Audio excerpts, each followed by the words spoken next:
Kannur dental കോളേജിലെ വിദ്യാർത്ഥി നിതിൻ രാജിന്റെ ആത്മഹത്യാ കേസിൽ അധ്യാപകൻ ഡോക്ടർ എം.കെ. റാമിന് സുപ്രീം കോടതിയിലും കനത്ത തിരിച്ചടി. റാമിന്റെ മുൻകൂർ ജാമ്യാപേക്ഷ കോടതി രൂക്ഷ വിമർശനങ്ങളോടെ തള്ളി. മുൻകൂർ ജാമ്യാപേക്ഷ തള്ളിയ കോടതി ഡോക്ടർ റാമിനെതിരെ കടുത്ത പരാമർശങ്ങൾ നടത്തി. നിതിൻ രാജ് ക്ലാസ് മുറിക്കുള്ളിൽ അധിക്ഷേപിക്കപ്പെട്ടു എന്ന് കോടതി വ്യക്തമാക്കി.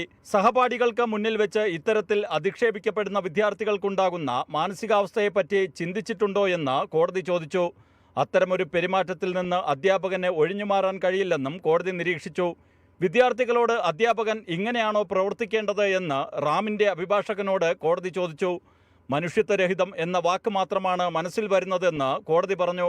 പ്രവൃത്തികളുടെ അനന്തരഫലങ്ങൾ അധ്യാപകൻ തിരിച്ചറിയണം. ക്ലാസ് മുറിയിൽ ഒരു വിദ്യാർത്ഥിയെ ഈ രീതിയിൽ അപമാനിച്ചാൽ എന്തായിരിക്കും പ്രത്യാഘാതം എന്നും കോടതി ചോദിച്ചു.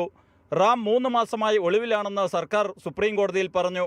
ജസ്റ്റിസുമാരായ വിക്രംനാഥ്, സന്ദീപ് മേത്ത എന്നിവരുൾപ്പെട്ട ബെഞ്ചാണ് എം.കെ. റാമിൻ്റെ മുൻകൂർ ജാമ്യാപേക്ഷ തള്ളിയത്.